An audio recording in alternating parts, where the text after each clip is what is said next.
নমস্কাৰ, মোৰ আন এটা ভিডিঅ'ত সকলোকে স্বাগতম জনাইছোঁ। আৰু এয়া দেখিছেনে, একদম মাটি কাৱৈ নে কি বুলি কয়, এইটো কাৱৈ মাছে কয়, খালি মাটি কাৱৈ কয় নেকি এইটো।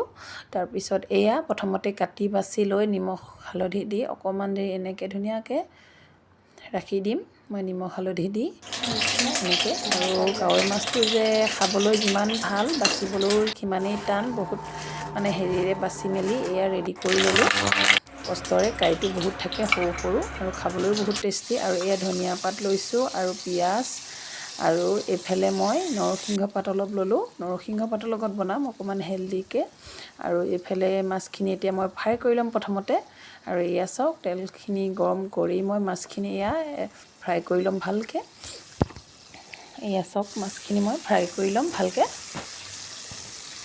আৰু এনেইতো আপোনালোকে কেনেকৈ খাই কাৱৈ মাছ জনাবচোন। এনেইতো ফ্ৰাই বা টেঙা লগতো খাই থকা হয়। আজি সেইকাৰণে মই অকণমান বেলেগকৈ বনাম বুলি ভাবিছোঁ। নৰসিংহ পাতৰ লগত মই অকণমান গ্ৰেভি, অকণমান জাষ্ট গ্ৰেভি বনাম, আৰু বেছি জোলো নহয়। বেছি জোল হ'লেও ইমান ভাল নালাগে। তাৰপিছত এয়া চাওক, মাছখিনি হাফ ফ্ৰাই কৰি ল'ম মই।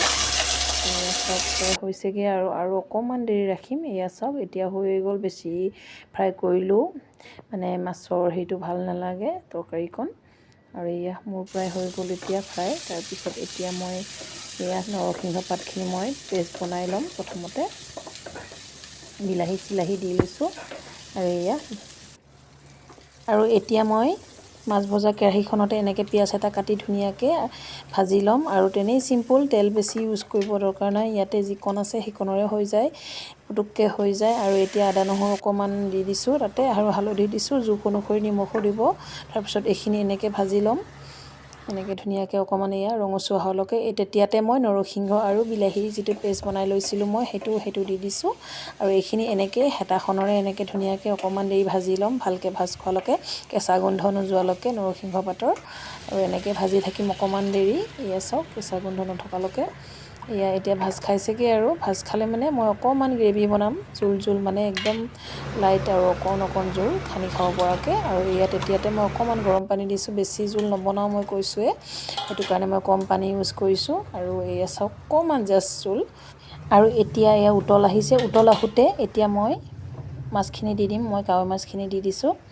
আৰু মই দেখিছেনে, একদম অকণমান জোল বনাইছোঁ, গ্ৰেভি একদমেই অকণমানকৈ বনাইছোঁ। আৰু তেনেকৈয়ে ভাল লাগে। বেছি জোল হ'লে কাৱৈ মাছটো মই ভাল নাপাওঁ, যিহেতু কাঁইটো আছে ন, সেইটো কাৰণে মানে অকণমান বেছি জোল হ'লে ভাল নাপাওঁ। আৰু এতিয়া চাওক, অকণমান উতলিবলৈ দিম মই, ঢাক মাৰি দিছোঁ। জাষ্ট অকণমান 5 মিনিটমান উতলিবলৈ দিম। আৰু এয়া প্ৰায় আমাৰ ৰেডি হৈয়ে গ'ল। আৰু এয়া ধোৱাখিনিৰ পৰা ভালকৈ ভিডিঅ'টো হেৰি হোৱা নাই, এতিয়া মই ভালকৈ দেখাইছোঁ আপোনালোকক। এয়া চাওকচোন, এয়া মোৰ কাৱৈ মাছৰ জোল ৰেডি হৈ গ'ল। দেখা নাইনে লোভনীয়, আৰু খাবলৈ যে আৰু সোৱাদ লগা হয়। আৰু দেখা নাইনে লোভনীয়, বহুতেই সোৱাদ লগা হয় এনেকৈ বনাই খালে, ফ্ৰাই খোৱাতকৈ। আৰু হেল্ডিও হয় খুবেই। নৰসিংহ পাতটো আমাৰ দেহৰ কাৰণে কিমান উপকাৰী সেইটোতো সকলোৱে জানে। আৰু এয়া মোৰ ৰেডি হৈ গ'ল। আৰু গোন্ধটো কিমান ধুনীয়া এটা সুগন্ধ আহিছে, আৰু মানে ৰ'ব নোৱাৰি। আৰু এতিয়া মই ভাতৰ থালিখন ৰেডি কৰিম, আপোনালোককো দেখাম।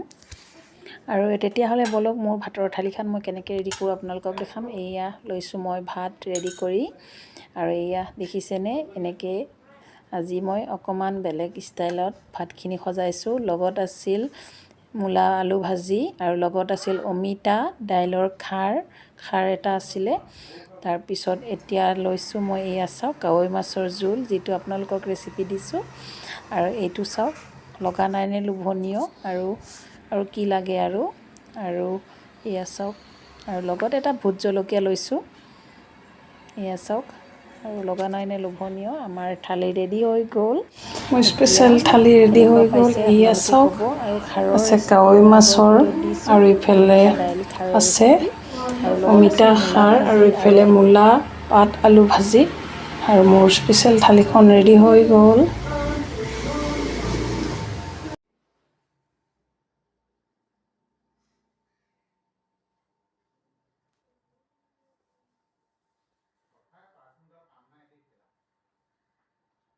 আৰু ভিডিঅ'টো কেনেকুৱা পালে জনাব। আৰু মোৰ থালিখন লোভনীয় হোৱা নাইনে কমেণ্ট এটা কৰিব, আৰু কেনেকুৱা পালে জনাব।